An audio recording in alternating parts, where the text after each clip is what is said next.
If you're interested in the story behind the business headlines, check out Big Technology Podcast, my weekly show that features in-depth interviews with CEOs, researchers, and reformers in business and technology. Hi, I'm Alex Kantrowitz. I'm a longtime journalist, CNBC contributor, and the host of the show. I empty my Rolodex every Wednesday to bring you awesome episodes, so go check out Big Technology Podcast. It's available on all podcast apps. Would love to have you as a listener. From LinkedIn News, I'm Jessie Hempel, host of the Hello Monday podcast. Start your week with the Hello Monday podcast. We'll navigate career pivots. We'll learn where happiness fits in. Listen to Hello Monday with me, Jessie Hempel, on the LinkedIn Podcast Network or wherever you get your podcasts. Hello, my friends, and welcome to another exciting episode of Negotiate Anything. Negotiate Anything is produced by the American Negotiation Institute, and with over 3 million downloads and listeners in over 180 countries, listeners just like you have made it the #1 negotiation podcast in the world. I'm Kwame Christian, and I'm the director of the American Negotiation Institute. We're growing, and I want to introduce you to our new team members and new trainers. This will give you new and diverse perspectives on negotiation and conflict resolution. And that's why Shane Martin, our head of sales and partnerships, is going to serve as co-host of the show from time to time. We're excited to continue to provide you with the best content that will help to make your difficult conversations easier, both at work and at home. Lastly, our team conducts negotiation and conflict resolution trainings in the United States and abroad. Our trainings will give you the practical skills you need to resolve conflict, negotiate, lead, and persuade with confidence. Click the link in the description below to learn more about how we can make your difficult conversations easier. Kim, thanks for joining us today. Thanks for having me. Excited. Yeah, it's our pleasure. We're excited too. So how about you get us started by telling us a little bit about yourself and what you do? So my name's Kim Kaupe, and I like to call myself an accidental entrepreneur. I never dreamed of being an entrepreneur. All I wanted was to have a corporate job. I loved magazines. I really wanted to go work at a big magazine publisher in New York, which I ultimately did. And entrepreneurship found me when I was about 25 years old. It just sort of knocked on my door and presented an opportunity, and I took it. And I have to be honest with you, I didn't think it was going to work. In my head, I'm very rational. I was like, 98% of startups fail. So statistically, this will fail. And then I was one of those 2% lucky shots that it didn't fail. And that was 10 years ago. So I am an accidental entrepreneur. I have an amazing marketing agency called Bright Ideas Only. We help do fan engagement strategies for music acts, sports teams, live events, big brands. It's super fun. And then I also am what I like to call an edutainer, which is an educator and entertainer. And so I have a couple courses on LinkedIn Learning, and I'm launching my first live learning cohort in the fall. So a little bit of founder life, a little bit of edutainer life, and I feel like I have the best of both worlds. That's great. And before we get into it, tell the listeners about that course. I'm really excited for the course that's going to launch in the fall. It's called Career Capital, and it's all about, in today's busy world, how you can boost your career capital so that you can be recognized for promotions, awards, honors, opportunities. And in today's quick glance world, you really have to make sure that you're standing out and showing up and raising your hand to be recognized. Because if you're waiting for people to call on you, holy moly, you are going to be waiting a long time. Yes, I agree wholeheartedly. So listeners, check that out. We're going to have a link in the description for easy access. And Kim, this is going to be a fun episode because we're talking about entrepreneurship and the difficult conversations that you have to have in your journey as an entrepreneur. And yes, everybody listening who you might not be an entrepreneur, there's still stuff that you can get from this. So we're going to focus on 3 specific difficult conversations that you have to have. So number 1, if you're having a co-founder, those difficult conversations, and you can see me smiling already. As a lawyer, I've had I've had a few of those situations with my clients there. And then the next one, negotiating with friends and family, having those difficult conversations. And then lastly, when things inevitably go wrong, how to handle those conversations. So let's start off with the co-founder situation. What do we need to know about that? I would say for me, the biggest, if I could get in a time machine and go back in time to when I first started my business, it would be to think of the divorce first. I think we all have this fairy tale image of everything's going to work out and everything's going to be amazing. But let's think about the worst case scenario before that comes to pass. And so it sounds a little grim or a little gruesome, but what happens if a coworker is hit by a car? What happens if your co-founder is not able to make decisions about the business? What happens? What if your coworker wants to get out? What if your coworker wants to go do something else? What happens then? Sort of these topics that we don't really like to talk about. Who wants to talk about their co-founder getting hit by a bus? No one. But it's sort of, I call it like the burpees of business. Like nobody wants to do a burpee. Workouts suck. When you hear a trainer tell you to do burpees, you're like, oh, the last thing I want to do is burpees. But it's going to make you better. And so those hard conversations about what happens if somebody wants to leave, what happens if, God forbid, there's an accident, what happens if a co-founder gets married. Marriage also changes the dynamics with a co-founder. So you really need to have these conversations right off the bat when times are good, when things are good. I always tell people, get a nice bottle of wine or get your favorite snack and sort of get confident and dig into these issues that might not be so fun. Yeah, it has to happen because it's going to happen one way or another. So let's say if you decide not to have it now, then it's going to happen at a time where you're already legally bound to this person in a way that gets things really messy. And one of the things that I would do as a lawyer when I was practicing is that people would come and say, hey, I want to have a business partner and we're going to start this partnership and I want you to draft the operating agreement. I said, I can certainly do that. I can do that. But before we do that, we should go through a little bit of a process. And so I called it premarital cast for business partners. And my goal was to break them up. I'm like, I want you to break up now if you're going to break up at all. And the majority of people who went through it, they didn't go through with the partnership. Now, the business still happened.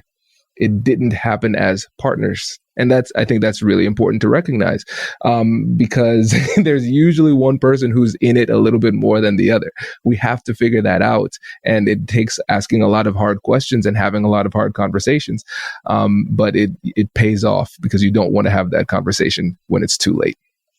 Well, and I think it's really, what's also helpful is to think about the longevity. I like to think about, okay, yes, you might be making this decision like I was at 25, but when you wake up at 30, how are you going to feel? Or when you wake up at 35, how are you going to feel? So, I think it's such a good, important thing to remember that you're not only thinking of yourself today, you're thinking of like the future you.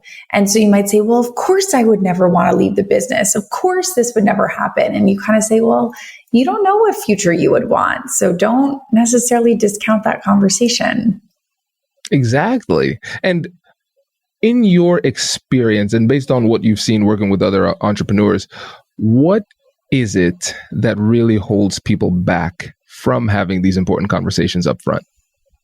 I would say fear of rocking the boat. I think obviously in entrepreneurship, there is already so much just volatile times. You're not sure if you're going to get customers. You're not sure if you're going to get a line of credit. You're not sure if the investors are going to come. There's so much that seems to be in upheaval that you just want to hold on to something that seems steady on the ship. And for a lot of people, that's their business partner or that's their co-founder. And the thought of that thing that they've been holding on to is steady. The thought of that possibly moving is almost like too much. And so they just say, well, I don't want to rock the boat because I can't have something else that's shifting. But it's a stress test. And you're absolutely right. Like, you need to have those conversations. You need to think about, what if this starts wobbling? What if we do break up? Because I need to experience that now, not when we're in the middle of a hurricane. Then what's going to happen? You're absolutely right. And I think it's important to recognize that, because if we're able to take the time and do a little bit of introspection and recognize what it is that's pushing us to make certain decisions, then we can make better decisions. Because if we recognize, oh, this is just an emotional thing holding me back, I'm not thinking rationally or thoroughly about the decision.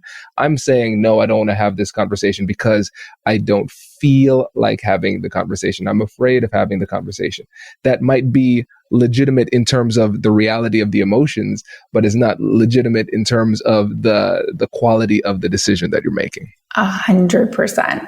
And tell me if you've seen this too, because we often focus so much on the impact of negative emotions on these difficult conversations that we fail to recognize the impact of positive emotions on these conversations, because we have these situations where the emotions, they come from the same place. It's always going to come from the amygdala, positive and negative.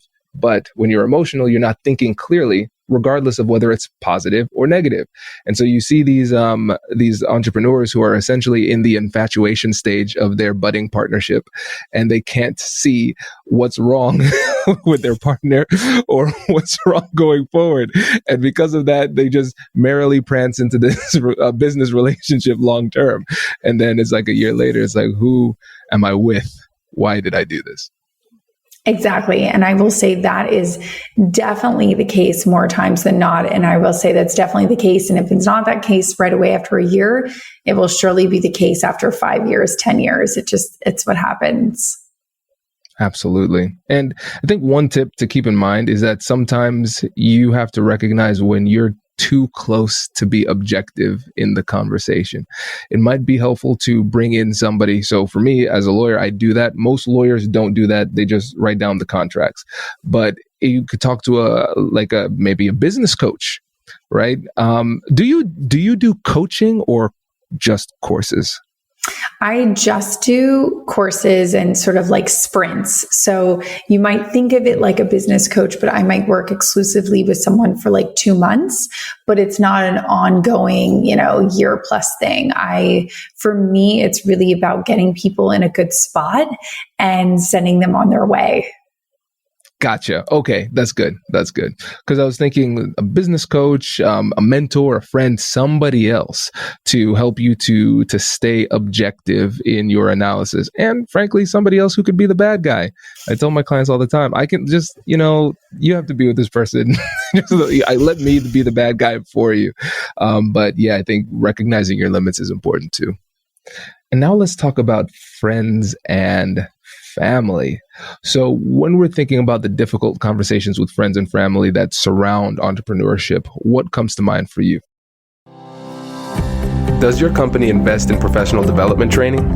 If you believe that your team would benefit from a negotiation workshop, all you need to do is go to our website, fill out the workshop request form, and then we'll set up a time to chat. These workshops are completely customizable, and we've done them all around the country.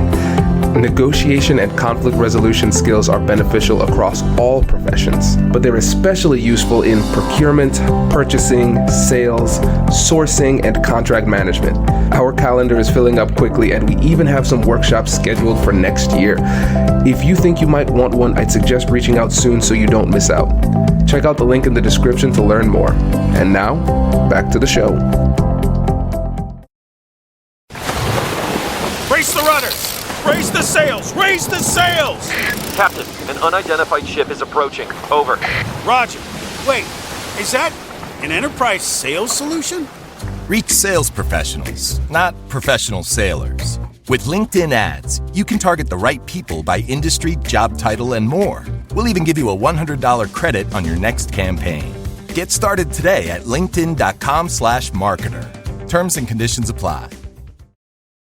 I always tell people And if you're multitasking, come back to me, because this is like the most important thing I'll probably say in this whole podcast, which is you chose entrepreneurship. Your friends and your family did not.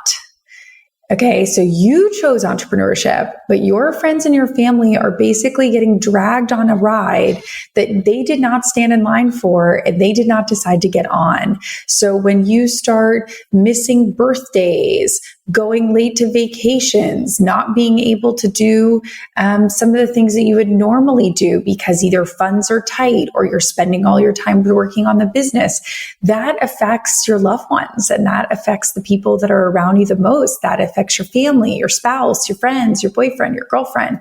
And so when you don't have those hard conversations with them, that can lead to them feeling ignored. It can lead them to feeling hurt, sad, angry, confused, frustrated. I don't understand. Billy used to be able to come to our Tuesday night baseball games every night, and now he hasn't showed up for the last 3 out of 4. That really hurts my feelings. Those types of situations where if you don't have those conversations with people that, hey, I'm going to be starting this new business, or I'm going to be starting this new product or service or whatever it is, I might not be as available for blank. I might not be as available for activities, family dinners, vacations, alone time, whatever it is. And really having those conversations and saying to your friends and family, we need to come up with a system where you can help me prioritize. So I'm not going to come to the next 10 family events, but what are the 2 family events that I really need to be at? I'm not going to make everybody's birthday party, but who are the 2 that, okay, you really got to make these? And including your friends and family as part of that conversation. That is a huge mistake I made. I didn't include a lot of people. I kind of put my head down, work on the business because that's what we do as entrepreneurs. But I ended up hurting a lot of people around me who were just confused or were taking it personally, thinking I didn't want to hang out with them or they had done something to make me angry, when in reality, I was just super excited to work on my business. So I think you really need to have those important conversations with those closest to you, because if not, there's a lot of room for confusion. That's so true. And I want to focus in on 2 words that you said: confused. I guess this one is a term or a phrase. Taking it personally. Those 2 things. A lot of times that comes from the lack of setting expectations. If we fail to set expectations and clearly communicate what is going to happen and why it needs to happen that way, then people are going to come up with the worst possible interpretation for your behavior and your actions. And so it sounds like we really have to get ahead of it to make sure that we can identify some potential conflicts before they happen and address them before they become bigger issues. Exactly. And expectations, I really encourage entrepreneurs to take a look at their day-to-day life. If it helps, go back and look at your calendar and see, are there some activities that just sort of naturally happen? So I'll use an example from my own book. When I first started my business, naturally, a lot of my girlfriends, we would always go to brunch on Sundays. It was never something that was explicitly talked about. It was just, well, it's Sunday and we kind of all text each other and we all go to brunch, and that's what happens on Sundays. And what I realized when I first started my business is, because I took a pay cut, because I didn't have a salary as I was trying to get this business off the ground, those $40, $50 lunches or brunches rather, those were no longer an option. I was on a really tight budget and I couldn't do it. So I would just say no, but I said no without an explanation. And so people kind of were like, wow, Kim's kind of blowing us off and, she's not coming to brunch anymore. And what the heck? And it wasn't until I finally said to them, hey guys, listen, he without going into details about finances, but I just, these brunches are really expensive. And when I had my cushy corporate job, that was no problem. But now I don't have my corporate job anymore. So I'm trying to be tighter with my money. And I have to say, my friends were so sweet, so nice. And they said, hey, instead instead of going out to brunch every single Sunday, why don't we pick a couple brunches and all make pancakes at home? And so they found a way to include me in a way that didn't make me feel uncomfortable or feel like I was putting anybody out. And so I always encourage entrepreneurs to think about, even if it's not something explicit, is there something that you do every week? Is there something that happens every week that all of a sudden, if you stopped, people might be like, hey, where did they go? Why aren't they here anymore? What's going on there? I think that's a great example. Because from both sides, you can see how the decision was completely rational, and the interpretation, it just makes complete sense. Yeah, this is more expensive. Now I need to pull back. Whoa, she's ghosting us. What in the world? And a lot of conflicts come about because of that. That's real. And honestly, when I think about it, in my life and in the lives of other people that I've worked with and talked to about it, it's the relationship side that's almost harder, because for me, I say, all right, yeah, failure is part of the process. I know I'm going to have to sit here and work a lot of hours. I know rejection is going to happen. I know growth is going to take time. I'm okay with that. It's, it'll make good stories down the road when it works. That's my mentality. But then for our families, it's a little bit different, right? They didn't, like you said, they didn't sign up for that.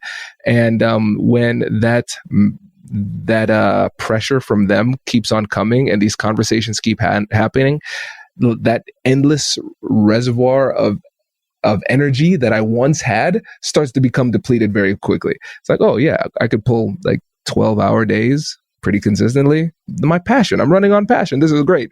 And then one difficult conversation, I'm like, I'm broken. I have nothing left to offer anybody.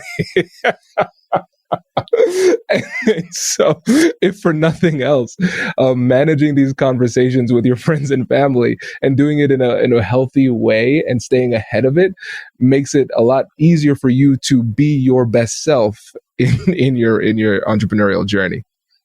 Exactly. You want everybody to show up and feel comfortable and to feel like they're being heard and listened to and to know what to expect. Absolutely. Well, great. Now let's talk about our favorite thing about entrepreneurship: when things go wrong. And so there's so many options, so many different things we could talk about here, but I want to focus on, for you, the things, the challenges that came up, and the conversations that surrounded them. Like, what comes to mind the most for you when you think about that? I mean, so many situations come to mind where things went sideways, whether it was with the client, whether it was with vendors we were working with. And I feel like I've learned a lot of hard lessons in the last 10 years of entrepreneurship. But I think the two that stick out the most are, number one, to communicate with people, not in the way that you communicate, but in the way that they communicate. So I'll give you an example. I have a client who is absolutely atrocious with emails, just isn't good, can't stay on top of them, not great. But if you call them or text them, they're fabulous. They're happy to jump on the phone right away. And so when things went wrong, my team and I were very used to emailing, hey, this is being delayed, and all of a sudden, because that person maybe wasn't the best at checking their email, 2 or 3 days would go by and they would say, well, what's happening? Why is there no movement here? And we would say, oh, we sent an email 3 days ago. This was being delayed. And it would lead to friction and conflict and people being upset. And so we had to quickly realize not how we communicate or even how the industry normalizes communication, but how does that specific person communicate? And for them, it was picking up the phone and calling them. Once we switched into that method, it made things much easier. So I would say communicate with people in the way that they communicate best is going to be a huge key into getting through those hard conversations and negotiations. And the second thing would be to really figure out, before you go into any negotiation or before you get put on the spot, to know that you are allowed to say, let me get back to you. That was a lesson that it took me a long time to figure out. I am a recovering people pleaser. I love saying yes. I love making people happy. I love keeping everybody in a good spot. But I had to realize sometimes it's really powerful to take a pause and say, let me get back to you on that. Not yes, not no, not even maybe, but just let me get back to you on that.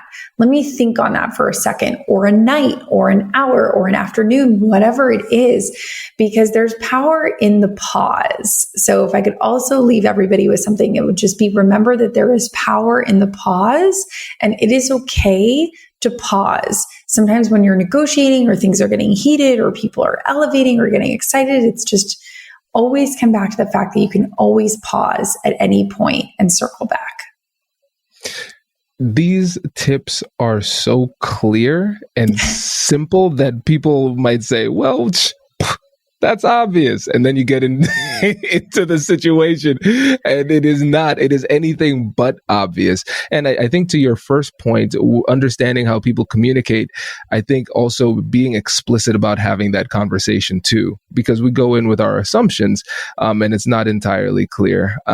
And then also recognizing that under pressure, when the people are stressed, they will revert back to their natural habits. So you might have somebody who says, I don't like email, but you know what? I'll email you, Kim. You're special. I'll email you. And then things go sideways and now you're not hearing from them. And so we're running into problems there. And then also to that other point where you say, all right, I'll get back to you on that. We have to remember that it's much easier to turn a no into a yes than a yes into a no. And I'm the same way as a recovering people pleaser. I know now that under pressure, my natural tendency is to say yes. And now that I understand that that is an emotional drive that I have, I say, oh, when I feel that, probably not a legitimate thought. Let me run this by people who are a little bit more objective after this conversation, and then I'll give you my response. And then people often ask, well, hey, what if they're pressuring me to give an answer right now? Simple response. If you need an answer right now, the answer is no. But if you give me some time, it might be something different. People find just a miraculous amount of patience when they're confronted with that one. Absolutely. It's such a powerful statement. And I know all those fellow people pleasers, they want to say yes. They want, okay, sure.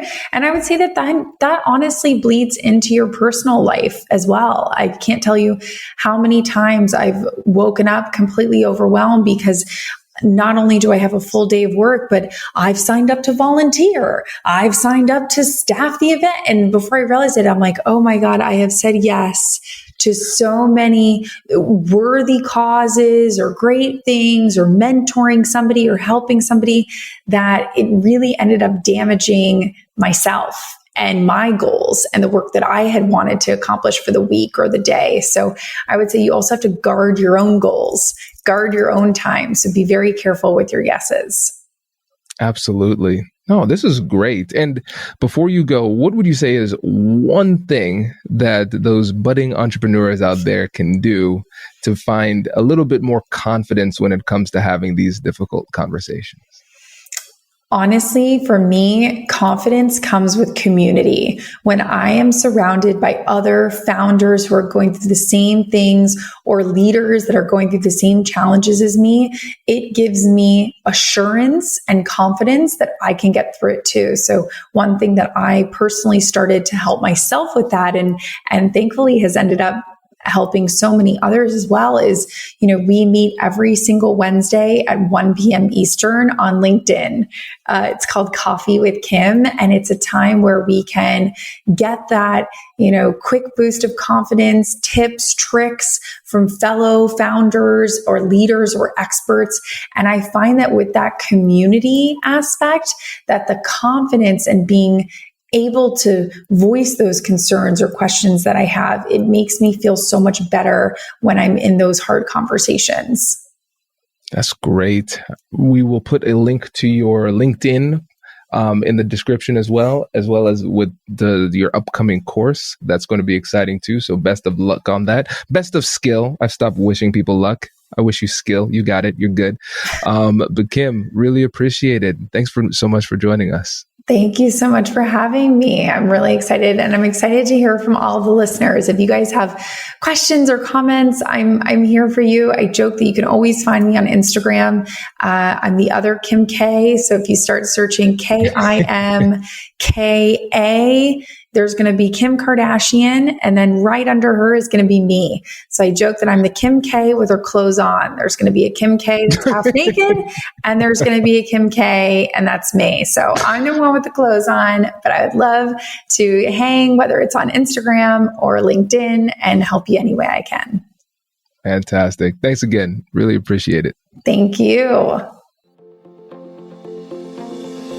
Congratulations! You've just joined an elite club. By listening to a full episode, you're now officially on the Negotiate Anything team. So welcome aboard. What most team members do is they subscribe to the podcast because that allows them to automatically get the latest episodes of the show.